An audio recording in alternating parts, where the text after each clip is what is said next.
अस्सलाम वालेकुम, I am Shahryar back with morning update. Today is 9 फरवरी 2024। आज की इंपॉर्टेंट बिजनेस न्यूज में हम सबसे पहले जिक्र करते हैं जनरल इलेक्शंस के हवाले से। कल पाकिस्तान की तारीख के सबसे बड़े जनरल इलेक्शंस हुए और अच्छी चीज़ ये रही कि मजमूई तौर पर इलेक्शंस पुरअमन रहे और कोई नाखुशगवार बड़ा वाक़या पेश नहीं आया जिसके खदशात जाहिर किए जा रहे थे। KPK और बलूचिस्तान में 2 दहशतगर्दी के वाक़यात हुए हैं जिसमें 6 एहलकार शहीद हुए।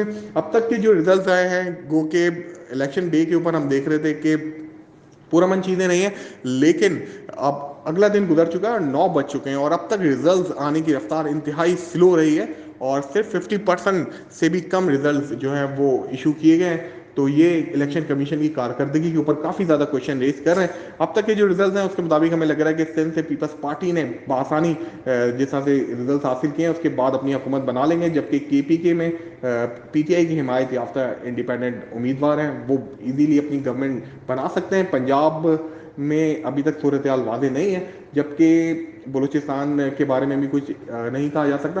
लेकिन ओवरऑल ट्रेंड जो हमें देखने में आ रहा है उससे यही लग रहा है कि एक कोलिशन गवर्नमेंट बनेगी। एक बार फिर पाकिस्तान एक कोलिशन गवर्नमेंट की जानिब आगे बढ़ रहा है जिसमें मखलूत हुकूमत होगी और उनकी अपनी एक मजबूरियाँ होती हैं मखलूत हुकूमत की।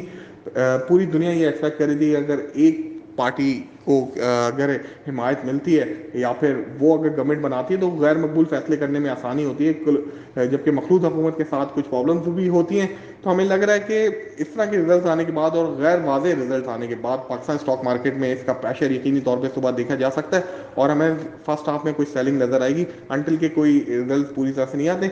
दूसरी खबरों की तरफ अगर ज़्यादा लें तो सऊदी अरेबिया की एक कंपनी पाकिस्तान में एनर्जी सेक्टर में इन्वेस्टमेंट करना चाह रहे हैं। ये खबरें पहले भी आई थी लेकिन अब फिर आ रही है। बैंकिंग के हवाले से अगर बात करें तो पाकिस्तानी गवर्नमेंट ने पिछले 7 माह में अराउंड 4 ट्रिलियन रुपीज़ की बोरिंग की है बैंक के थ्रू और बैंक से मुसलसल बोरिंग कर रहे हैं, जिसका नतीजा ये निकल रहा है कि आने वाले दिनों में हमें लग रहा है कि जो बजट बनाते हुए भी काफ़ी ज़्यादा मुश्किलात पेश आएंगी। बजट के हवाले से गवर्नमेंट ने अपनी डेट दे दी है कि जून के पहले हफ्ते में बजट पेश किया जाएगा, जबकि इसके बारे में जो भी डॉक्यूमेंटेशन है वो मई एंड तक करने का हुक्म दे दिया मिनिस्ट्रीज को।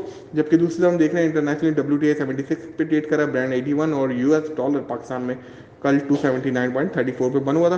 FIPLP का अगर जायजा लेते हैं तो इंडिविजुअल्स लास्ट वर्किंग डे काफ़ी बाइंग करके गए थे, फॉरनर्स की भी बाइंग थी, फिर इसके अलावा फंड्स की जानिब से हमने कुछ बाइंग देखी थी, जबकि बैंक्स और ब्रोकर की जानिब से सेलिंग कंटिन्यू हमें लास्ट वीक देखने में नजर आई है। तो ओवरऑल स्टांस हमारे यही है मार्केट के बारे में कि आज चूंकि लास्ट वर्किंग डे है, फ्राइडे है, तो मार्केट से थोड़ा साइड लाइन है अनटिल के रिजल्ट कंफर्म नहीं हो जाते हैं। एक खाका हमारे हमारे पास आ जाएगा कि कौन सी गवर्नमेंट कौन से सूबे में बनने जा रही है और गवर्नमेंट के क्या इरादे हैं। फिर साथ साथ इंटरनेशनल कम्युनिटी की स्टेटमेंट बहुत ज़्यादा मायने रखती है, खासतौर पर US स्टेट डिपार्टमेंट और फिर यूरोपीय यूनियन, IMF और वर्ल्ड बैंक का पाकिस्तान के इलेक्शन के हवाले से क्या रिएक्शन होता है। ये चीज़ें जब वाजे हो जाएंगी तो हम जब मार्केट में एंट्रीज ले सकते हैं। फिलहाल मार्केट से साइड लाइन रहना चाहिए और हमें लगता है मार्केट में 64,300 से ऊपर अगर मार्केट आती है तो आप प्रॉफिटिंग कर सकते हैं। इसी तरह अगर 63,500 और 700 की रेंज में अगर बाजार आती है, आप अगर कोई डिलीवरी से स्टॉक देना चाहते हैं तो ऑयल एंड गैस और बैंकिंग स्टॉक कुछ बेहतर है। लेकिन बेहतर यही होगा कि आज आप अपनी पोजीशन स्क्वायर पे रखें और वेट करें मंडे तक। Thank you.